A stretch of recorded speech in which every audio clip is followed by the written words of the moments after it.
Okay. There we go. All right. We'll give them a few seconds to let people start joining in. Okay. They're used to us going live at various times in the day. Great. Although actually, this is my first couch. Oh no, maybe I've appeared on a couch time, haven't I? But I've never hosted a couch time. Have I not appeared? You've been a guest, but you've never hosted, I think is safe to say. I've been a guest, have I? I can't remember being a guest. I have. I don't think you have. Not As a team. Right. Yeah, no, As it's a team one. Oh, as a team one. Okay. So this isn't my debut as couch time then, but certainly as hosting. All right. We've got some people joining us now. Evening, folks. I think we've obviously announced this. Dan, did you do a post about this earlier in the week? I'm sure I saw a post go about. I did, yeah. You did. Thank you. So we've been sort of promoting the fact that we were had the opportunity to speak to Ian Lake, Dr. Ian Lake today, this evening. So we're just going to wait for a few more minutes to sort of get a few more people online. For those that are watching us here we go. They start getting some of our comments. These are some of our regulars that are coming through, and you'll see some comments coming through, Ian. So Dan, one of our regular followers, generally rocks in the cooking sessions. Evening, Dan. Evening, Ellen. Jan. Gemma's one of our team. She's stuck in traffic at the moment. There we go. Mr. Grenter himself coming to join us. Okay, so as we've got a few people coming in, just to sort of, for anyone watching, we've got obviously a special guest with us this evening. And firstly, we're going to find out a little bit more about you, Ian, because I don't know a huge amount about you. I know you've had a fair amount of conversations with Tracy and Lee. But then obviously, if anyone's got any questions that they'd like to ask, then please feel free to put them into the comments, and we'll see if we can put them to Ian. So thank you for coming to join us this evening. Real pleasure to meet you, even in a virtual world. Actually, are you speaking at PHC this year? No, not this year. No, it's going more real food based this year. I just, when I was digging around a little bit of research, I know you've spoken there previously, haven't you? Yeah, I have. Yeah, but we're going more real food. So type 1's a bit niche for this. Right. Okay. No worries. So go on then. I suppose my first question is about sort of your low carb lifestyle. What even brought you into that lifestyle? Yeah, well, I'm a little bit different probably to some people here, because I've got type 1. And I've had that for 28 years. And I'm a GP by training. I'm still a GP. I'm still working. But after 20 years of type 1, I find I couldn't actually control it very well. It's just balancing carbohydrates with insulin in the way you manage type 1 is very difficult. So at that point, I thought, well, I've got absolutely nothing to lose here. I'll just try a high fat diet. And of course, all of my medical training is, against anything to do with fat of any nature. But the insulin control was absolutely perfect from day one, and that just kept things going. And that started a huge learning curve, which we all share now, this learning about metabolism, what drives the diet to keep us healthy, ketones in the bloodstream, in the brain. And it was so profound a difference that I had to sort of try to share the information. And of course, it's very difficult to get out. So I've been keto now for 8 years. I drill down to about 30 grams of carbs, which suits my lifestyle perfectly. From the sporting point of view, I'm only a plodding jogger. I don't call myself a runner. If I do half marathons, I come about 2/3, 3/4 of the way down. About 2 hours now. But it's so much easier to do sport with no carbs at all, or no food before you go. You're just burning the fat on a keto diet. So if you're in ketosis, you're just burning fat from day one. From the first minute you step out and start running. I mean, my speed of running, it's just like keeping your head a bit further forward and trying to catch up with it, sort of thing. but it works, And you know what?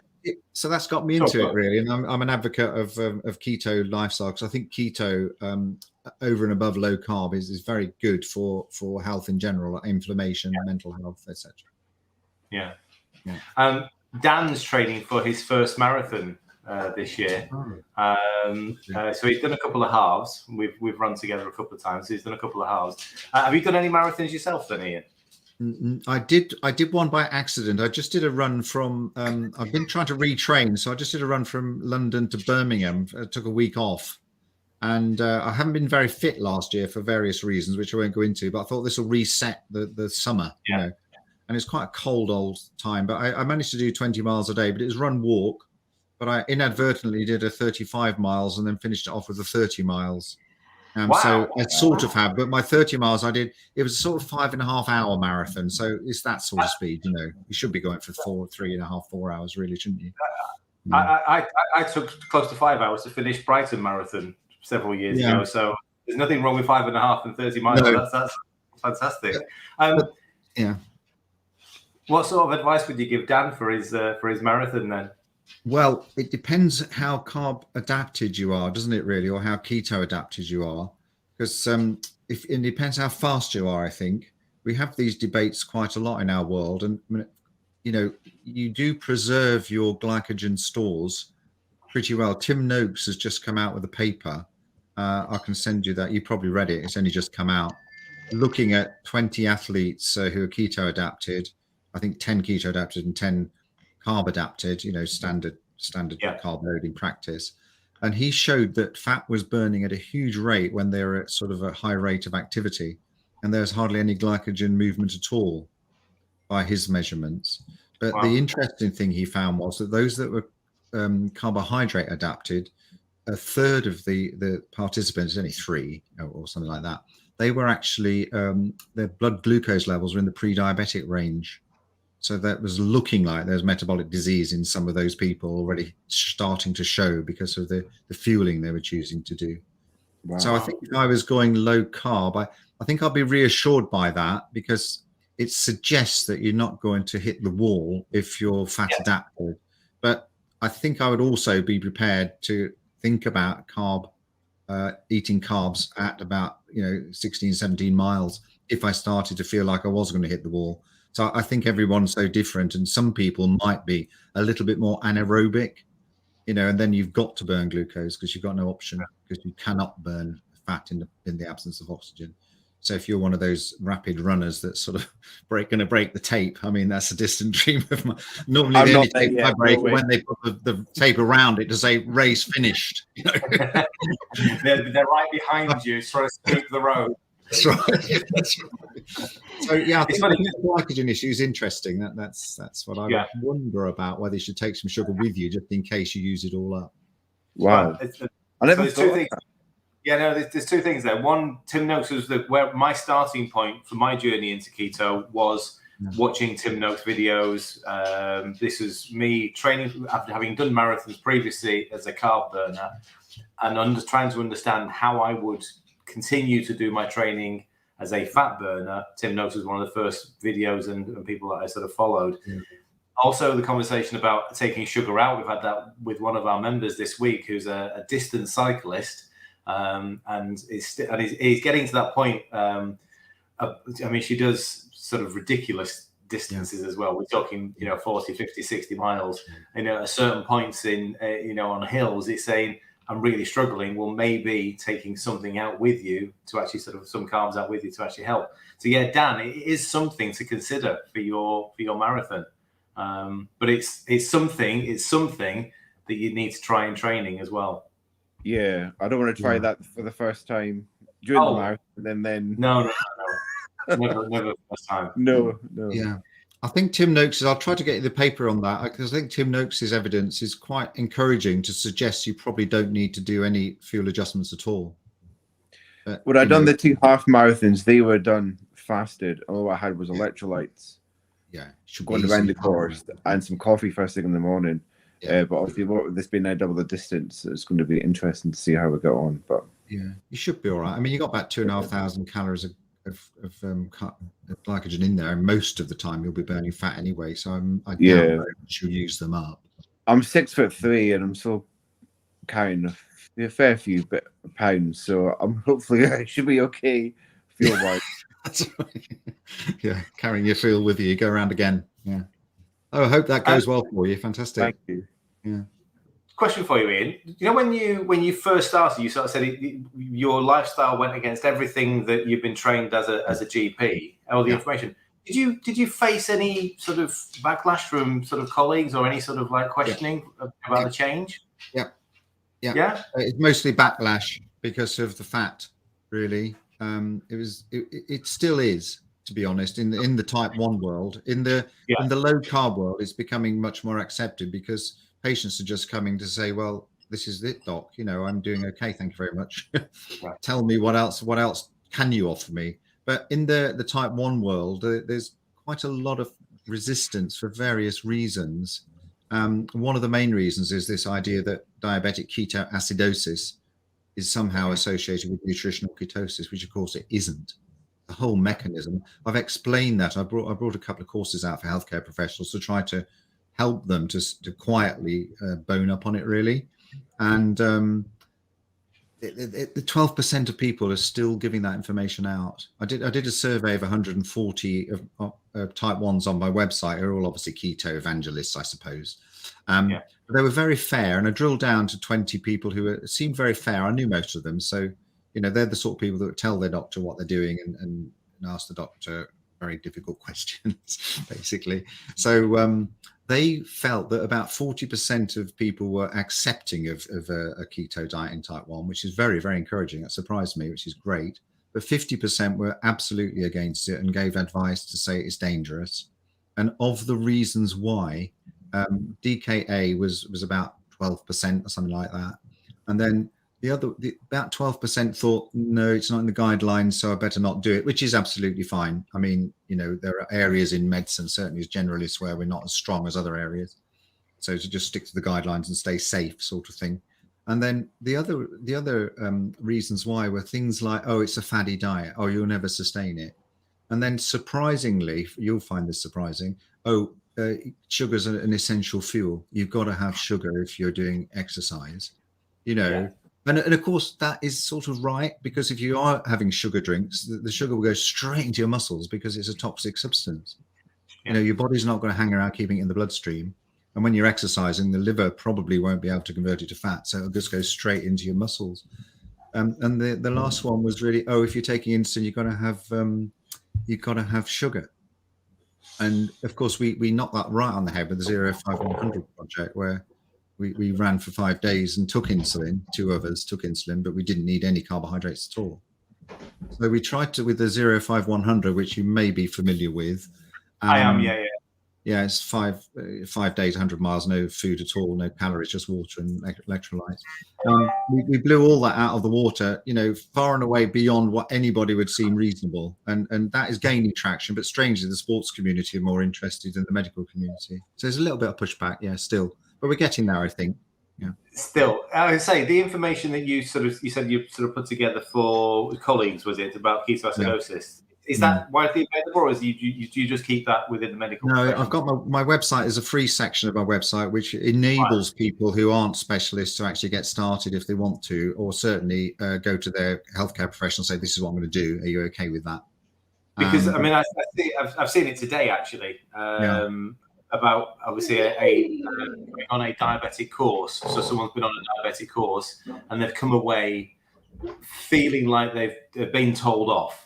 They've said what they're doing, the lifestyle that they're leading, but they've been told off and been given information, i.e., what you're doing is dangerous, what you're doing is, you know, is bad for the brain, it's they've come away thinking, well, what the hell do I do? So I think that's why I'm trying to. Yeah. Sorry. I was just going to say it's interesting if we can see some information that, you know, members can actually sort of show to their doctors or diabetic nurses and say, look, here's some research. You know, would you please go and have a look at this and maybe, you know, take a different view. Yeah. Yeah, well, there's something on there about diabetic ketoacidosis and why it is impossible on a nutritional ketosis as long as you're taking sufficient insulin, which we all do. And there's another great, all the stuff I've just talked about. There's a page they can download, which is talked about how to navigate an annual review. So it deals with all of those things and why that all of those objections aren't valid.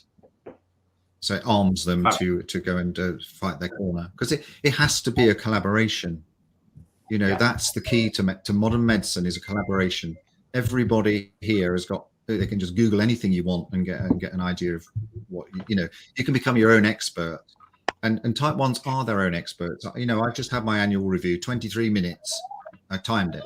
And that's it. Now I'm on my own for the whole of the rest of the year, if you see what I mean. So we know how it all works. We just need to be supported. And clearly clinicians will see 20, 30 people a day. So they'll be able to say, oh yeah, I know what's going on. I've seen that happen. So it doesn't take the knowledge away from the clinician. It just adds to it. But the type 1s and clinicians collaborate. So it seems a much of a positive experience, really, rather than just being told, oh, your diabetes control is not very good. Clearly you're doing something wrong, because I've just seen somebody, their diabetes control is excellent. So what are you doing wrong? That's the the general vibe you can get sometimes. Ella's just dropped in the links to, I take it, is that your website, type1keto.com? Yeah, .com. Yeah, that's brilliant. So if anyone wants information, there's the links there to the site. And obviously you're dealing with a quite specific condition here, aren't you? Type 1 diabetes. So can you explain the difference between sort of what a type 1 and a type 2 might face? Yeah, I mean, they're totally different conditions, and I think it's unfortunate there's the word diabetes put in there. So type 2 diabetes is more of a lifestyle condition, really. We know that if we pick people up as soon as we find out they're pre-diabetic, sort of, because it's a spectrum of disease. There's no one point at which you're diabetic. It's just you're a bit further up, you're just a bit further on than somebody who's pre-diabetic, and pre-diabetics are a bit further on for somebody who hasn't got any sugar spilling over anywhere, but they've got fatty liver probably, they've got high blood pressure and all that. So type 2 diabetes is really a condition where the body cannot handle the amount of carbohydrates is being offered. So, and as you know, if you eat carbohydrates, if you eat them in excess of your requirements at that moment in time, because the only way you can store glucose is either as glycogen, which is limited. So if I'm sitting down here and have a Mars bar, nothing's going to get stored because it's all my stores are topped up. So if you eat sugar, glucose, it goes into the bloodstream. And of course, we've only got 1 teaspoon of glucose in our bloodstream at any one time to maintain a normal blood sugar. So 1 teaspoon in 4.5 liters of blood, which is nothing. And if you have 2 teaspoons, you're diabetic, for example. So if you suddenly absorb the 6 teaspoons of a Mars bar, it's got to be dealt with there and then, because you can't leave it in the bloodstream, because as soon as you do a finger prick and measure it, it's high. So it either hoovers it up into active tissue like muscle, it just hoovers it straight in, or it takes it to the liver and converts it to fat, sprays it around the body, and then uses the fat probably when you're asleep or something like that. So in type 2 diabetes, most people, the insulin levels are high, and they have something called insulin resistance. And because insulin's a fat storage hormone and insulin levels are high, the majority of people with type 2 diabetes tend to have a weight issue as well. And because insulin makes your body retain salt, and with salt comes water, you tend to get high blood pressure as well, for example. So you get this condition of high blood sugar, high blood pressure, and obesity, which leads to fatty liver. So you can see you've got a huge number of problems just caused by a simple dietary change. And we do know now that David Unwin up in Southport, their GP, we've got some good research to say if you pick people up early enough, and when they've got the first signs, probably fatty liver even, or high blood pressure combined with obesity, the first signs of a metabolic disease, you can get 93% of those people into remission. Can you imagine if we did low carb universally in the NHS? 93%. So they're the people that would not suffer badly from COVID. They're the people who would not get high blood pressure. They're the people that would not then have 3 times the increased risk of heart attacks. Type 1, for example. So that is type 2, and diabetes would not exist in 10 years' time, 20 years' time.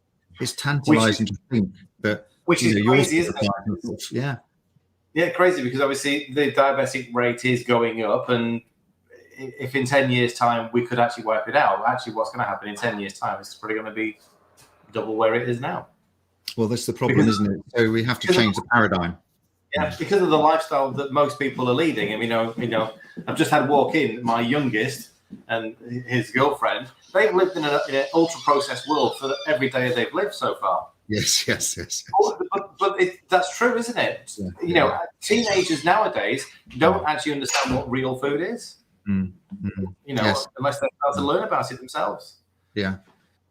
Sorry So, about that noise. you're quite right. It does drive me bonkers as well, really, because you can see the potential and you can see that lost potential when people, get COVID and don't do well out of it. I'll leave it at that.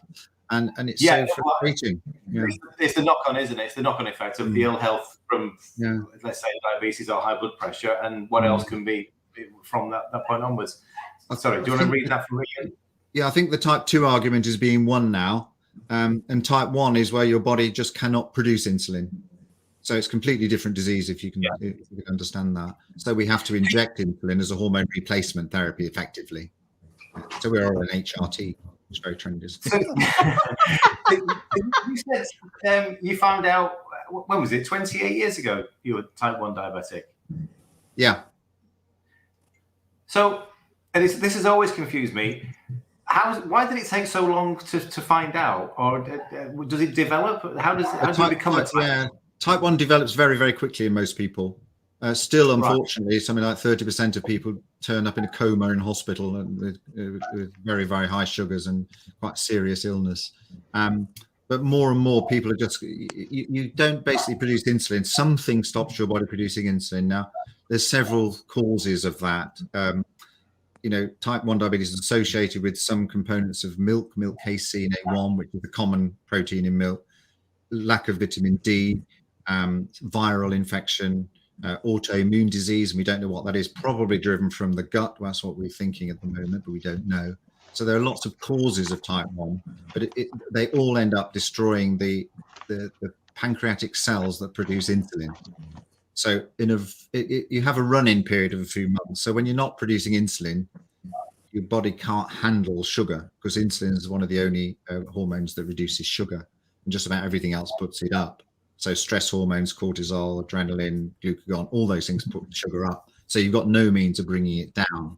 But you will get faltering insulin production for a while your body's sort of trying to fight off the problem. But eventually, when you've got no insulin, you cannot handle sugar. So the sugar levels just go shooting up. Because you've got no sugar, then the body starts burning fat rapidly to produce ketones. So you'll be burning ketones in an unregulated way, because insulin puts the brake on that. And if you haven't got any, so you end up with high blood sugar. The sugar makes you pee out a lot of fluid, so you get dehydrated. Your ketones go shooting up sky high, and they eventually cause what's called an acidosis. So you get acidotic, so you get irregular heartbeat, you go into a coma, and then you have to be rehydrated, try to correct some of your electrolytes because they go out of sync. So type 1 tends to come on relatively quickly. And it's not, within months, certainly. Right. People get thirsty because their sugar's high and they're peeing a lot out. So they get getting up all night, they lose weight and they get thirsty. That's a classic triad. And we try to pick that up as often as we can, as quickly as we can. It's not always children. Yeah. About half of people are young people, and then the rest are older people. So I picked mine up when I was in my 30s. Right. And is there any? I mean, is that more common now, sort of type 1 diabetic, or does that not change with lifestyle at all?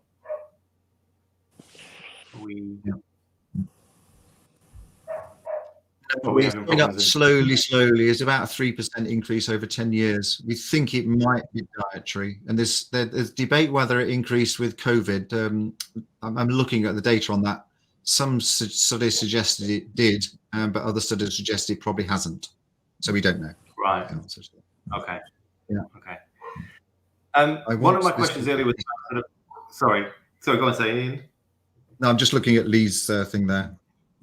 Lee is quite a fan of yours, I must say. Lee's a fan, definitely. Oh, right. Yeah. And we've learned quite a lot from Lee. Obviously, the way he now controls his and reduced his insulin requirement. Obviously, but I mean, Tracy, what does you want to give us a little, for those that are watching and listening, give us a little sort of history about Lee's journey with his type 1 diabetes? Basically, he was ill as a child. He was 10 years old, so he developed as a young age, and then going through life, he ate a lot of carbs, pasta, bread, rice for his insulin. Then obviously I joined here for health benefits, and I was saying to him, why don't only you could try this? And he was a bit, hang on a second, I can't, I need the insulin for my carbs, and all the rest of it. He met the Unwins through yourselves, who put then in touch with Dr. Ian Lake, and they had a conversation. I think it's safe to say he was having about 15 units of insulin per meal, 3 times a day, fast acting, and then a slow acting one in the evening, for those who understand insulin out there. But now, thankfully, he eats 2 meals a day, and I think he has 1 or 2 units of insulin per meal. So, and he's on a pump now, and he can actually have half a unit of insulin if he needs to, and his bloods and his health is unbelievable to see. And I think, it's safe to say with his previous consultant, this would have been a no, and he was advised when he went from injection to a pump that he would need about 200 grams of carbs a day for transition. And Lee was like, are you sure? And they were, yes. And Lee just come away and carried on, and he's gone back and he's got a new consultant, because obviously with the pump clinic, they just really pleased with him and said, maybe we need to actually do a case study on you to show our other patients, because things are changing and some seeds are being planted, and we got to watch it flourish and grow. And the fact he understands more about protein now kind of helps us realize what was going on previously before he went keto and low carb. I think he's roughly on most probably 20 grams of carbs a day, possibly, if he eats 2 meals. He does go mad occasionally, and then I sweat about that one more than him, and he'd say to me, trust me, it's okay. And I'm going, no, but you mustn't be mad all the time, it's not good for you. But of course I forget, as a type 1, his body works completely different to my body, so therefore he most probably can do mad better than myself, but it's been life-changing. And let's just say he's got energy of a teenager, shall we say, and he's well into his 50s. And as a family, we got a lot to be grateful for, the group and the lifestyle, and we definitely won't be going back. And we're trying to educate every young person who comes through our doors now with have a healthier approach to what they're eating, basically. I think it's the reduction in insulin volumes, which is quite attractive, isn't it? Because that's the thing that causes that you get, if you don't do that, you'll get type 2 diabetes on top of your type 1 because of the high insulin volumes, leads to weight gain and all sorts of things. Yeah. But a keto lifestyle, as you just said, I mean, it makes you energized, certainly. It reduces your hypofrequency 6-fold. It brings your insulin down to about 20 units a day, or halves your insulin volumes. It's incredible, isn't it? And still, we're still struggling to get the message across. But as you say, things are changing, and there are enough people out there now. I think most people in most areas can get somebody to be sympathetic. It is interesting, because I'm under 4 different consultants with underlying health conditions. And one consultant I can talk about keto quite openly with, but another consultant I can't. It's a big no. But the consultant's always amazed that I can do what I can do, and the fact that I have days when I'm pain-free, I don't have my flare-ups anymore because I suffer with lupus. I'm well managed, and again, it's got to be to the lifestyle, because if in the carby world I was in so much pain and couldn't do anything. So again, I got to give it credit where it's due, that the information that we're trying to give out and live in this way, I don't think I could do it any other way now either. I can't afford, we call it in the group, fall off the wagon. I cannot eat the carbs now because I just don't want to go back there. Yes, I'm tempted and I would love to, but I know the greater good, I can't do it. And I think that's down to, you have to experience that for yourself though, don't you, really, to be fair. I've just put a comment, resoluteketo.com. There's a lady called Gina Roberts who had type 1 diabetes and lupus. Oh, okay. She might be worth a look. Oh, wow. Yeah. She's very approachable. Yeah. Okay. That'd be interesting. Yeah. And Couple of points there. Sorry, go on, Ian. Sorry. Oh, no, carry on. I was going to say, there's a couple of points that have come up just while you've been chatting. One is from one of our members talking about the Eat Well plate. And obviously, we've probably both, I mean, I've trained both as a chef and a fitness instructor. And so I've seen the Eat Well plate for the last 40 years in both careers. Obviously, based on pretty much nothing other than processed food and money. How do you, within the surgery, is that still something that's promoted? You know, is that still something that is pinned upon the board? Concept. We have the food pyramid really based around it's not a plate anymore, but it's the same sort of concept of healthy carbohydrates as forms 40-50% of your diet.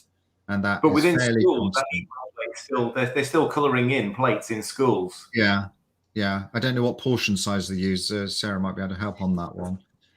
But yeah, I mean, but you can pretty well do what you like in general practice. So because we're contracting into the NHS, we're not actually technically employed by them, if you see what I mean. They pay us to be to contract into them. So we, in our surgery, we run an Eat Real Food program, a little bit like Freshwell app and David Unwin's program. And we do that for all of our people with diabetes. So we promote not the Eat Well plate. We've taken all our posters down, and we promote real food on our TV screens and everything. So I think we're allowed a little bit of flexibility within general practice, but I think schools are less like that because they've got more of they have to sort of conform to the syllabus, don't they? And part of the syllabus, of course, healthy living. Yeah. The other point, and actually Gemma made this point about the you can be type 1 and type 2 at the same time. Yeah, you can. And the reason for that is there are two reasons that you can have type 2 and then you may just run out of it. Your body might become so damaged as a result of the inflammation caused by the high insulin levels that it just gets all stuck down and scarred and inflamed, and then you stop producing insulin. So you can then become type 2 and type 1. But the commonest one for type 1, as you were saying earlier, is that you take a huge dose of insulin every time with your carbohydrate. So you end up with the conditions that mimic type 2 diabetes. So you've got high carbohydrates and high insulin levels. So that is the conditions for type 2 development. So some of us will be vulnerable to that, the same as most of the general population, or a third of the general population are vulnerable to that. So you get type 2 as a result of the treatment for type 1. Seems a bit unfair, really, doesn't it? It does, and I suppose if most people don't actually know that, they don't. It's like we're going to doctors being sort of diagnosed with type 2 and just being told, well, you can take some medication and carry on living the way you have been living. Just take the medication without the real explanation of what's going to happen in the future. It might sort of regulate your blood sugars immediately, but what about in 10 years' time? It's not really explained that your medication is probably going to have to go up as you get older, or you're going to get probably more conditions with that. I'm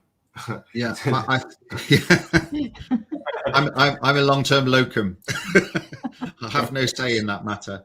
But I mean that's right. But I think we're on medical teaching and nutrition version 1.0 or even 101, but we need to upgrade that information based on the science that we understand now.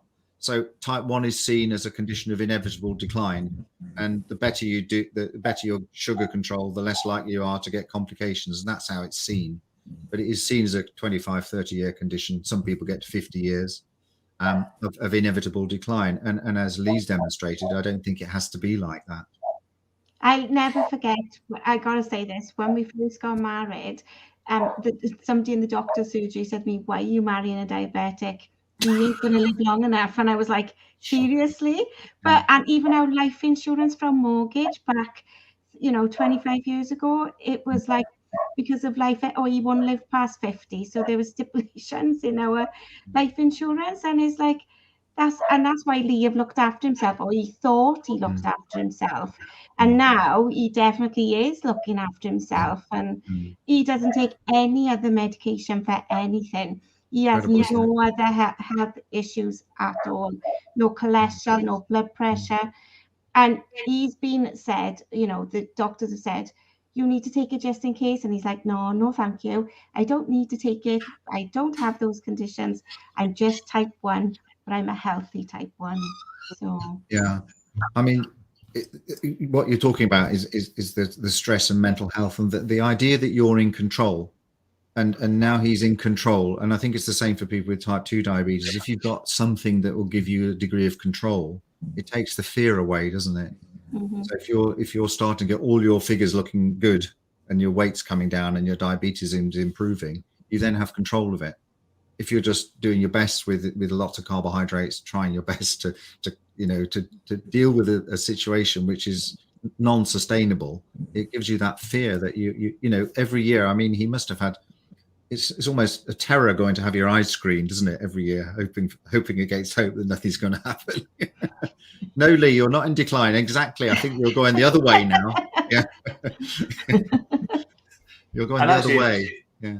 A couple of comments there from two of our members, who both work within either education or within the health sector. And it must be difficult for those that are living this lifestyle, but actually having to, see other people and even teach. They can say what's in the curriculum, or what's the handing out menu cards at hospitals to sort of like find people's choices, and knowing that there's nothing on there that you would personally eat. I mean, that's actually quite hard, isn't it? I think so. I think it's very frustrating. It does lead to a lot. I mean, I met a cardiology nurse who's got the whole of this, what you're trying to promote. And she said, well, I found it difficult to write clinical records and say, perhaps you might want to try that, and knowing that that's completely against what she should be saying. But fair play to her. She decided to leave in the end because she couldn't stand the stress of actually giving out information she didn't think was right. But I mean, I think there's lots we can do. I mean, we can just keep promoting it like you're doing, like I'm doing, and eventually it will sink in, and people will understand that this is useful. I've just written a formal complaint to my hospital, talking about the food that is on offer in the foyer in the mall, and I'm saying, well, ultra processed food now it's not just a case of providing healthy options, because ultra processed food now is shown to be harmful to health. There's a dose-dependent relationship between ultra-processed food and inflammatory bowel disease in children like Crohn's disease, ulcerative colitis. And therefore, it shouldn't be the business of the hospital to sell it at all. You just remove it from the environment. I don't care if people want to go down to Asda just across the road from our hospital and buy what they want. That's up to them. But I think if the hospital sell it, they're sort of giving tacit permission to people that, this is okay. Because, the hospital must know what they're doing. And I know it's a stressful environment in a hospital, and people will naturally tend to go to sugars because sugars calm us down, don't they? And they're what we eat when we're emotional. Well, it makes us feel. It gives us a lift, doesn't it? It makes us feel good when we eat sugar. But I think we as a health service should be, at least in the retail space, saying, well, if you want to sell stuff in our hospital, you have to sell it on our terms. Because it's not just now a case of providing a brown bread sandwich and a bottle of water in amongst your Coca-Cola and your pot noodles for the staff who work at night. You've got to you've got to get rid of those because they're harmful. If they don't, I've said, well, bring back the booze and the fags then, because otherwise you're not actually treating everybody the same. That's a great message. If anyone's listening and wants to pile in with their local hospital, I think it's worth having a go. Yeah. Do you know what? I mean, again, as Suzanne's just commented, the fitness industry is no better. The fitness industry, you go to gyms, there's certainly some of the big, national gyms. They're sponsored by, they've got vending machines. They're just full of sugar and ultra processed food. I'll keep it clean. That's no place for, somewhere where you go to to improve your health is no place for junk like that. But do you know what? That's a typical comment. Actually, so Jan says leaflet today said that 65% of children in the country have ultra processed food. Well, mostly because that's what's on offer in the supermarkets, isn't it?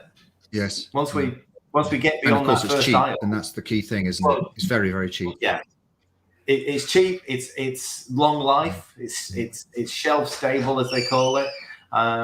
Yet it's when we compare the nutritional value of ultra processed to real, no wonder that most people actually end up not feeling great, so lethargic, feeling like they haven't got any energy, even though we've got millions of calories of energy strapped to us. It's cheap. Cheap is probably the worst thing it is, isn't it? Really, because obviously it means you can buy a pizza for £1. Doesn't really give you anything that you. And of course, there's a strong association, isn't there, between the Olympic Games sponsors are Coca-Cola and McDonald's, and there's a strong association between sports drinks and exercise, and there's so many people out there.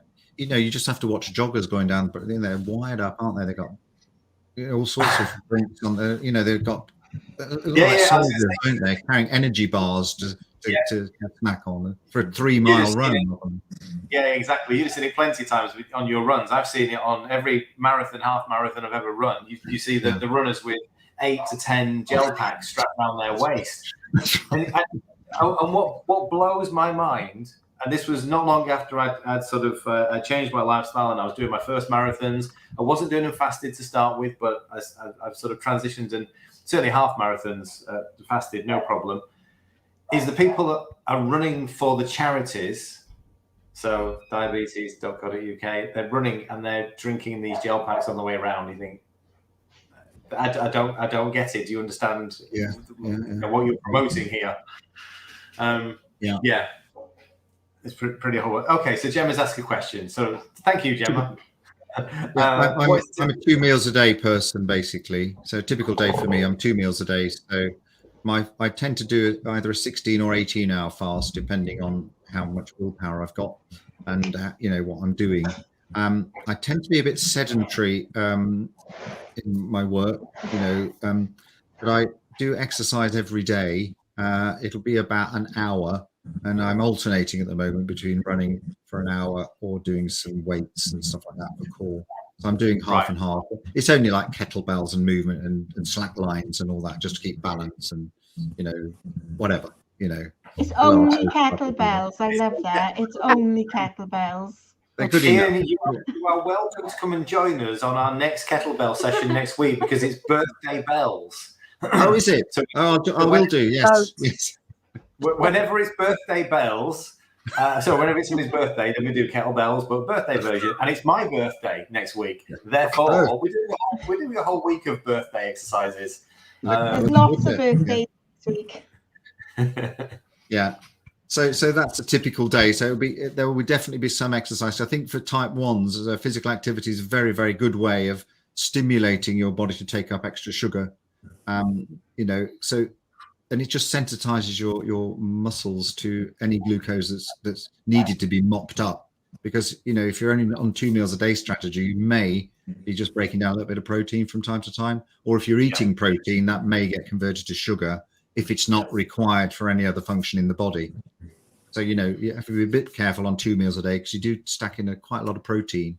And if your first meal and you're still a bit sedentary, you could make a case that protein's got nowhere to be used, and the only way you can store it then is as fat from breaking it down to sugar. And the few proteins break down to ketones, but the vast majority break down to sugar. So that's it. And the other thing about core exercises, of course, it builds up the muscle bulk, and then that builds up the glucose receptors on the muscle, and that gives you much more flexibility for handling sugar, because you've got more receptors to handle the sugar. So strength and aerobic are good for me, and that's my routine. Yeah, no, it's a great advice for everybody, really, sort of mixing it up rather than just thinking to, go running or just going to, walking. Actually, sort of doing some strength-based exercises as well. We try and do a fair amount of this. Yeah. Here we go. Good question. So, what's your thoughts on flavored water with sucralose? Is that something that impacts you? Well, I don't think it's a good idea, and the reason for that is that most of the digestion is governed by the brain and the hypothalamus typically, and if as soon as you have any sugar detected on your tongue, it will send a message to the brain, and the brain prepares your body for a big sugar hit to come down the line. So it will start to prepare your body to squirt out some insulin. It will start to prepare your body to get things like GLP-1 and other digestive hormones active. And then when it doesn't get it, you've sort of created a slightly higher insulin level than you naturally want. So I think there are studies showing that these sort of drinks do lead to insulin resistance, and I think that's the reason why. But I think, having said that, you have to take a fair volume. Some people take 1 to 2 liters a day of this sort of stuff. I think 300 or 400 mils, if you're bored with water and you don't want a hot drink, it probably is not going to hurt you, is it, from time to time? But personally, I wouldn't make a habit of it. But I certainly wouldn't be drinking more than 300 mils at a time. No. Yeah. Good question. Great one. Parent of a T1 child, I think I would say get them onto a real food diet at all costs. So get rid of all the junk, and then because that's got refined sugars, and then if they want to, it's completely safe for them to go keto. There's no reason why not, and there's lots of families do that now. There's a study from the Type 1 Grit. Type 1 Grit is an American Facebook site who follow Richard Bernstein, who's sort of the godfather of Type 1 diabetes, if you like. And they did a study on 300 of these families with young children, and they showed that they had very few rates of hypos to be admitted to hospital, almost no diabetic ketoacidosis. They're all normal weight. And the crucial thing was their measure of long-term diabetes control, called the HbA1c, which is a measure of long-term control, was well inside the normal range, not even anywhere near a diabetes range. So it showed that they did really, really well. There's a slight concern about growth. And there have been some studies that show people don't grow as well on a keto diet. And so I always think that is because people are scared of fat, and they don't feed their children enough energy when they're growing. So I have a practical view on that, is to weigh and to just check the growth of your kids. You can do one of those, which a lot of families have. There's just a wall with a growth chart on as you grow, and just measure their growth and measure their weight. And if they are in a growing phase, and if they want carbs, just give them some, because they'll be just using it for the energy to make them grow. So it's not going to be stored. So there may be it may be worth, taking them off a lower carb diet and putting them on more carbs for that particular time while they're growing. So that's the only thing I would be concerned about. There's some issues about kidney stones, but nobody's quite sure about that yet. So yeah, I think there's no danger at all going keto for your child. You'd have to get somebody to sanction that, because I can't give you advice, but there is no danger in doing. We've got plenty of families in the group that sort of, a benefit is certainly from going and getting their children onto a much lower carb, and as you say, a real food sort of diet, so rather than eating cereals for breakfast, having eggs, it's the simple swaps like that which make it, that can make a difference. I can certainly vouch for if they eat enough fat, they'll grow, because if you've seen Louis, he's been keto for how long? You two 4 years? Yeah. So it was a bit too late for Ella. I'm the same height as all of the females in my line. I'm not out on the front here. She stopped growing at 12. But Louis, who's, again, they've both been living this way, to say, for the last sort of nearly 5 years. Louis has shot up. So yeah, there's certainly been no problems with height there. Good question. Just an extra on that. There are social issues around that as well, because some children like to feel more joiny-y. But I think if you go, as you just said, real food is the key to this, and they can work around that for a start. Oh, and both of these, they started this while they were both still at school. And it affected Ella more than it did ever Louis. She would want to take in things that looked normal. That's right. Yeah. And looked like what everybody else was eating. Yeah. So we just had to get creative with obviously the bread type things. Louis doesn't care. He'll take whatever's in the fridge leftovers. He'll take that into school for his lunch. Tracy, are you coming in there? Are you about to say something? Oh, sorry. That's right. Okay, sorry. So I don't know whether you use sweeteners at all, Ian, but is there anything that you do particularly use if you have a sweet treat? I mean, the sugar alcohols, you know, I think all of these things have the same effect on the brain. They prepare the body for carbs going in.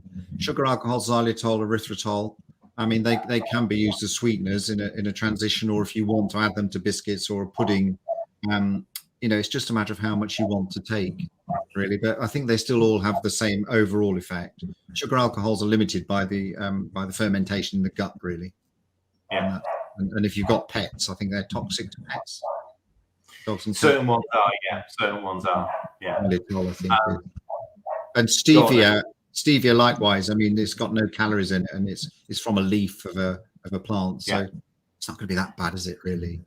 Have you ever tried using the stevia leaf in itself, the plant? Strange taste, isn't it? But it's awful taste. We've tried it in its every form, from the plant through to the dried powder, the liquid, and then obviously the granulated. You can understand why it's in a granulated form, because the other forms are very, very difficult to use. I think that sometimes you can make a case it's actually worse taste than some of the saccharine type of foods, isn't it? It's got a dryness about it, hasn't it? Yeah, definitely. People like it. There you go. Kerry, her son has been following the lifestyle, has lost 8 stone. And again, it's we've seen it sort of time and time again because we know that, and you can see it within, as I said earlier about these two. They've lived all of their lives in this ultra processed land now, where on every street corner there's food being shoved at them by some fast food joint. They have to be shown what real food is sometimes to actually sort of really understand what the nutritional value, understanding the difference between. It's not just about a calorie, it's about what's in there, it's about what the nutrients are in there. So this is a great question from Lee. Where do you think non-keto Ian would be today? Yeah, I think I'd be heavy. When I started keto, I couldn't really run without getting injured. Mostly calves and that sort of stuff, I think I probably have advanced retinopathy by now. I think I probably have high blood pressure by now. Yeah, so not good. Probably palpitations. I was getting very bad postural hypotension. That means when you stand up, you have to put your head between your legs to stop you fainting. And that was happening 5 or 6 times a day. And I think that was caused by a neuropathy. Eventually your nerves get damaged by the high sugar levels. I think that was the start of a neuropathy, where you just can't maintain your blood pressure because the blood vessels just don't get the signal. It's quite embarrassing when you're in a GP surgery and have to put your head between your legs for 20 seconds. You're right, doctor. You're right, doctor. Okay. You're a doctor. So yeah, I think I'd be quite ill. Christina said, have you noticed any colleagues leaning towards the keto way of thinking? Yes, I mean, amongst my group of friends, I mean, the whole surgery where I work, they're all trained in low carb. Not all of them follow it, but they're all trained to advise patients on low carb. And certainly for things like migraines and bipolar, there's quite a lot of evidence that keto is very, very good for those conditions as well. So we're quite, so there is a sea change, although it's not there for everyone. Although, the local surgeries down in Stroud where I live, they're starting to provide healthy eating courses now. I think the change is happening as we speak, certainly in type 2. Yeah, and a great one from Gemma here, and actually, we are linked with a couple of surgeries. So, have you tried any of our recipes? So, have you been onto our website to look at the recipes? I've just looked at your recipes today, and they look fantastic. Right. But no, I haven't. But I will endeavour to before I join your kettlebell course next week. There are a couple of surgeries that have got links to our recipe library. So, as you say, the actual explaining to somebody that maybe living a low carb keto lifestyle might benefit them for whatever health reason, but then how do they start that? So we've got the recipe library information on there. It's just an ideal resource for anyone to use. It's a freely available website just to. Thank you. If I could put it on my own website, that'd be fantastic. And I'll also give our patients the information as well, because they're always looking for recipes, and everyone has their own favorites, don't they? So thank you for highlighting that. Yeah, no problem. So Sarah, it sounds stupid, but I think there's a lot of confusion on what is and isn't processed foods. Do you know what? You're right, because most processed foods, and even ultra processed foods, have got health claims written all over them. Yeah, they'll have a health claim of some sort. It'll say health claim low fat. It'll say health claim high fiber. It won't say the damage that it's going to cause. Things like sausages and bacon is good, as I say, is processed. So much conflict. So what's your thoughts on things like sausages and bacon? Well, I think if you can get the fresh meat unprocessed, I think that's better.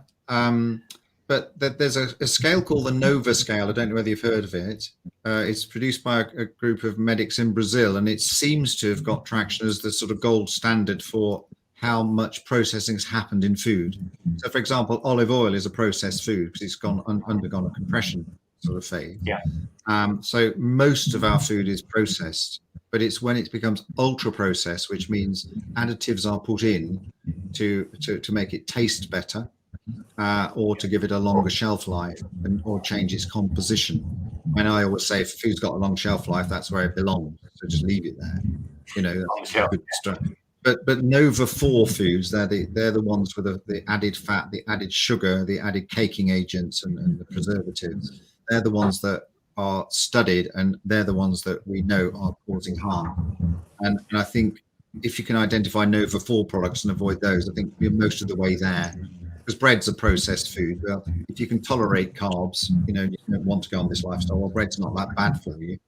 If you see what I mean, it's not. I wouldn't recommend it as part of a low carb diet. But some people choose. It's not as bad as you think. But jam, of course, is ultra processed food. Yeah. So, there are levels of processing. There's something called realfoodfacts.org, which you can barcode scan your food in Tesco's, and it will tell you what it is. And I think if we all avoided Nova 4 foods, that would be a good start. And like the point that Sarah's made about sausages, sausages inherently should be sausage meat and maybe some seasoning. That's it. Yeah. Whereas the majority of the supermarkets, and certainly it's an old butcher's trick, is filling it out with other things that are cheaper than sausage. Yeah, exactly. So, it's not uncommon to find potato starch or rice flour, those sorts of things in the sausages to bulk it out, because it's a much cheaper product. And it doesn't taste of anything. So they're changing the structure of the sausage, or changing the volume of the sausage. It makes it cheaper to produce. It doesn't change the taste. You can buy. That will be a Nova 4 food. Yeah. So it's a matter of looking at labels, isn't it? It's turn the packet over, look at the label. We always check the label. Even things like joints of gammon and even down to things like chicken, they're injecting them in with various things to plump them out. Again, reduced volume of meat, but it still weighs quite a lot. So it is confusing. I get that. So you do have to. This is what we try and actually promote and advise people: make your own. Buy the whole joint, and make your own burgers, or make your own chicken Kiev style, rather than thinking that something that's in a supermarket is actually even close to being real food. Yeah, quite agree. Go on. What's okay? How many net carbs is considered low carb? What do you talk about? 30 to 50 grams is considered low carb, isn't it? I mean, net carbs and net carbs is more of an American concept than the concept over here, isn't it? And it's just carbs removing the fiber, really. So 50 grams or less of carbs is considered a ketogenic type of diet. 20 grams is considered sort of level of carbs where you won't need much insulin at all. It's not really enough to stimulate that much insulin. So, for example, type 1s, we want to drill it right down. But don't forget, 50 grams will provide you with 50 times 4. So 1 gram provides 4 calories. So you've only got 200 calories of energy and 50 grams of carbs. So that, if you're having a 1,500 calorie lifestyle, most of it will have to be fat burning.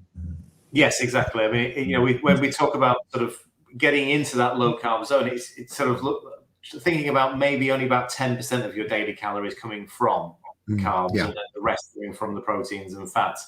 And yet, from that point onwards, people can then choose whether they want to go lower, or need to go lower than the 50 grams. I know a lot of people that will stay in that 30, 50 grams and be quite comfortable with that, and then we know people like Dan, who effectively has gone carnivore and doesn't eat. He doesn't eat anything that comes out of the ground or hangs from a tree. Amazing. He only eats the things that comes out of the ground and dangles from a tree. Yeah, but it's true, isn't it, Dan? But you didn't start there. You didn't start. No. I started on keto and done really well. Then naturally progressed into carnivore and absolutely loving the way I'm eating now. Okay. Last couple of questions. Let's do this one for Jan. So you mentioned evidence of benefits to medical conditions. What do you think that this lifestyle can help outside of diabetes? Yeah. So I've seen this in your surgery then, definitely. Yeah. So, I mean, keto has many, many benefits. So bipolar disease, there's a great site called Bipolar Cast. And there's a lady called Jan Bazuki. Now she's an author in the States, and her husband was a sort of techie guru type of guy. And they were a very, very rich family. And her son developed, it's all on the website. Her son developed bipolar disease, and over a 5-year period, they were the sort of family that just get me the best. Berkeley, Harvard, Stanford. They didn't care how much it cost. They just wanted their son to be better, which is absolutely how it is, isn't it? And he went through sort of 26 drugs and 41 doctors. Then he discovered, or his mum discovered, the benefits of keto in brain health, and within months he was better. And now he's holding back his job and everything. And they've generated a huge amount of money now to start to look at brain health with a keto diet. Other things, migraines respond really, really well to keto diets. It has to be good keto diet, because migraine is probably starvation of the brain nutrients, and ketones, of course, just cover everything. They're just completely soluble. They don't need receptors to get into anything. Ketones are just flow around. And the great thing about ketones is if you've got too many, you just breathe them out or pee them out. It's a fantastic system. You've got a vent for excess energy, whereas with sugar, you have to store it. You haven't got a vent for it. And then if you want to go down to high blood pressure, fatty liver disease, there's all sorts of benefits. Musculoskeletal benefits, probably inflammatory bowel disease. There's a group in Hungary called Paleomedicina. They routinely treat inflammatory bowel disease with a Paleolithic type of diet, all right, down to sort of more meat-based diet. All bowel diseases really respond very well to keto. Right. Do you think a low carb diet is as good as? I think I think if everyone just ate real food and cut the carbs down, most people would end up on about 150 grams of carbs, which is half of what we're eating now, and do very, very well. I think if you have a therapeutic requirement, I think going lower carb, the lower that you can tolerate for your condition, the better. So some people with type 2 diabetes only need to drop their carbs to about 100 grams. Others need to draw it down to 50 to get the same effect. So, I think for most people who don't have a metabolic illness, low carb is okay. Keto, I think, gives you the extra brain benefits. It gives you a bit of a kick in the brain, doesn't it? It makes you feel a bit wired. And a lot of people like that. I certainly like that. This is something that comes up a lot, obviously, and you probably dealt with it hundreds of times. And we often back the question away over to PHC or sort of Dr. Unwin's sort of research. What do you recommend for high cholesterol? I think you have to decide what you mean by high cholesterol. So I'll back that back. So total cholesterol, unless you have a very strong family history called familial hypercholesterolemia, total cholesterol isn't a predictor for anything. Okay, it's the fractions of cholesterol that predict. So the more low density the cholesterol, which means it's moving from the liver into the tissues, the more of that you've got is associated with heart disease. The more high density you've got is associated with more healthy states, so it's more protective against heart disease. And the lower your triglycerides, which triglycerides are just fat in the system, basically, triglycerides. The lower the triglycerides, the more healthy. And it just so happens that a keto diet, it keeps the total cholesterol the same, probably doesn't do much to low density, but it improves the high density and reduces the triglyceride, which is the right profile for health.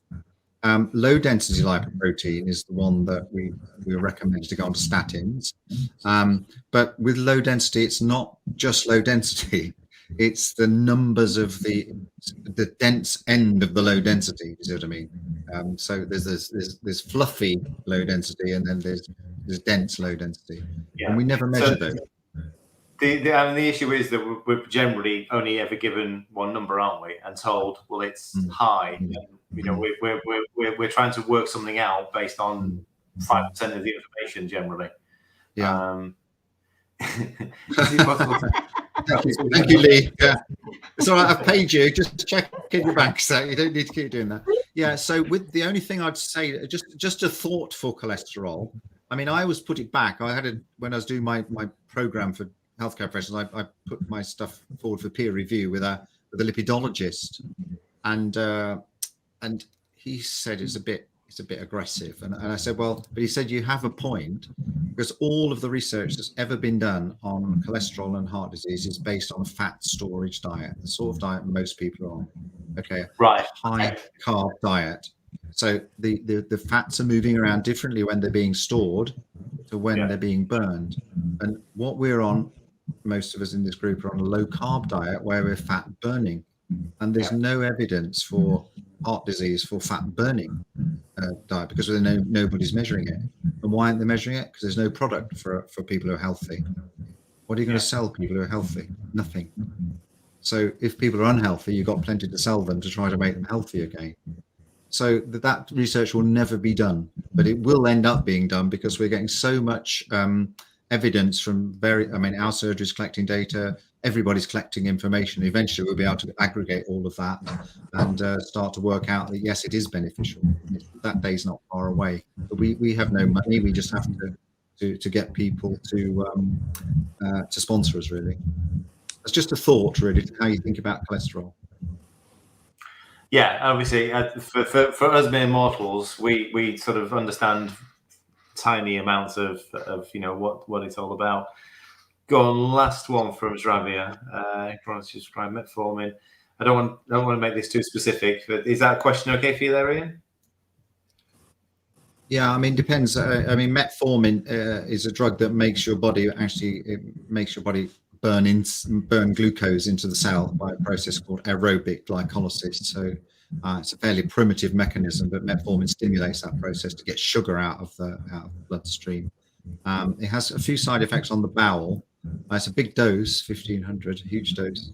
HbA1c is perfect. I don't know quite why they wanted to do that, but I don't know is the answer to that. Just one other thing about cholesterol and statins. Here's the figure you need, and it's if you've had a heart attack, you're obviously at risk of another one. If you take statins for 5 years, having had a heart attack, you reduce your chance of having another heart attack by 1.2%. Okay, so only you can make that decision. If you're a diabetic of any nature, type 1, type 2, and you have an HbA1c of 7.5% or above, which a lot of people consider quite good, you lose 100 days of life for every year your HbA1c is in that level.